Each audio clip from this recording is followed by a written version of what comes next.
Dead Lily.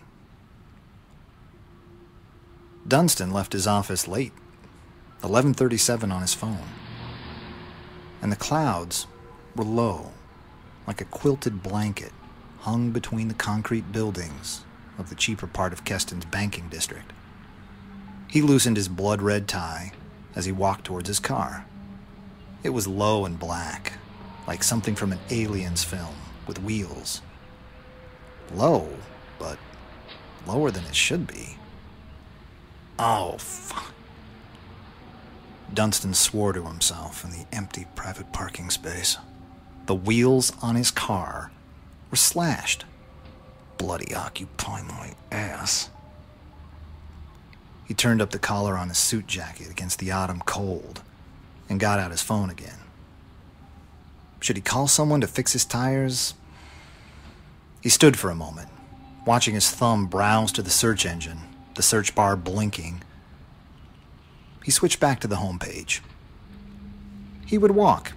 He was a gym member, so surely he should be fit enough to walk back to his house. It was barely 15 minutes away, he guessed, although he had never tested that estimate. He pushed for the Maps application and typed his home address with clumsy thumbs. It showed him a route he didn't recognize, but full of vigor for his one-night health kick, he walked out onto the road and began to follow the route.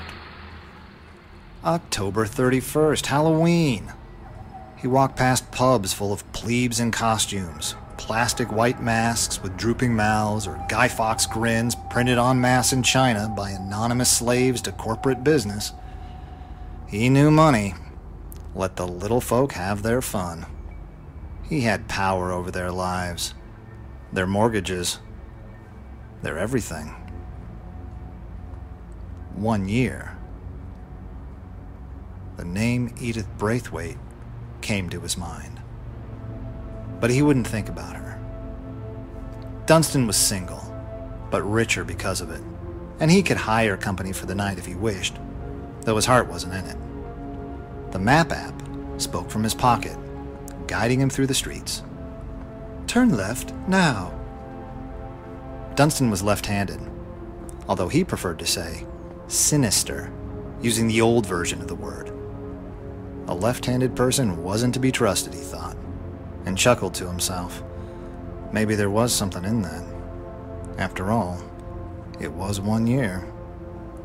The walking directions on the app were leading him down an alley with tall buildings to either side. The floor invisible underfoot. Vague shapes in the gloom ahead guided him out into an open area where the ground was soft. He slowed his pace, feeling more carefully with his feet before taking a step. The buildings dropped away, and he could see low stones around him. A graveyard. What crappy kind of Maps app gives a route through a graveyard? Dunstan yanked the phone from his pocket and glared at it. The light of the screen, bright in the gloom of the dead's unlit city. The arrow pointed him forwards. He walked forwards. You have arrived at your destination, said the phone smugly. No, I bloody haven't, he said back to the phone. 1 year. 1 year since Lily. 1 year since Edith. The maps really were as crap as people were saying. This wasn't where he was supposed to be.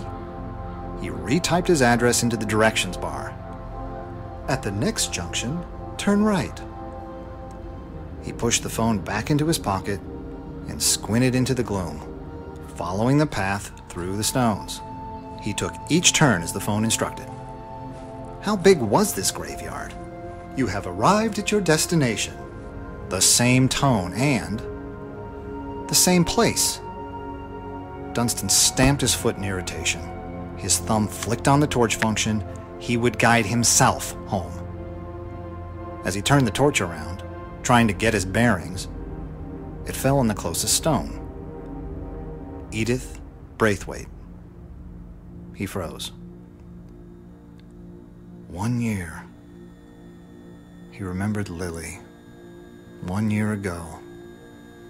Naked in bed, her back arched in ecstasy, eyes closed, mouth open, laughing with delight, hair splayed out around her on the pillow, and arms raised above her head, her knuckles white as her hands gripped onto the bars of the headboard.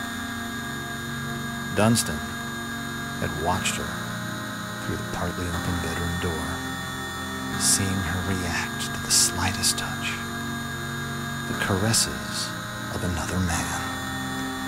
She was sleeping with another man. Dunstan watched before silently going to find a golf club, and then, after a moment to prepare himself, storming into the room, the man grabbed at half of his clothes and fled instantly. But Lily had stood up to Dunstan. Didn't she understand? He ruled the lives of thousands. Their lives were his. He was a man of power, a man of means. She just shouted at him, and he swung the club. He could still hear the noise as it hit her, and the noise as her head hit the dressing table, and the last noise as she hit the floor and didn't move anymore. He remembered her weight in the huge unused sports bag. He remembered sweating in the night as he redug the recent grave of Edith Braithwaite, knowing that a new burial wouldn't look suspicious over Edith's recently interred body. He remembered pouring Lily from the bag, tumbling her into the shallow grave he had dug. He remembered most of all that she seemed to twitch as he was covering her body, like she was only unconscious. He remembered ignoring that, telling himself she was definitely dead. His torch was still pointed at the gravestone. He blinked, shook himself. That was a year ago. As he turned the torch to go, he saw something he didn't expect. The shovel was still there. What would she look like? He'd never seen a real skeleton. What would Lily look like dead? The bitch who betrayed him. He glanced around the graveyard. He was alone. He took off his jacket and began to dig. It took a long time. He had to stop for a nose of coke to keep going. He was sweating heavily when he had made a trench to the depth where he thought he would find her body. He was up to his thighs in the earth, and he knew it would be soon. There was a different kind of resistance in the soil. Dunstan threw out the shovel and started to use his hands. Skin. Pure white skin. Lily was still there, naked and waiting for him. He hurriedly brushed away the soil from her body, her legs, her face. He was kneeling over her. She looked like she was sleeping. Her eyes opened. Her arms came up to embrace him. Dirt falling from them, pattering into the silence of the enclosed city night. And he was frozen.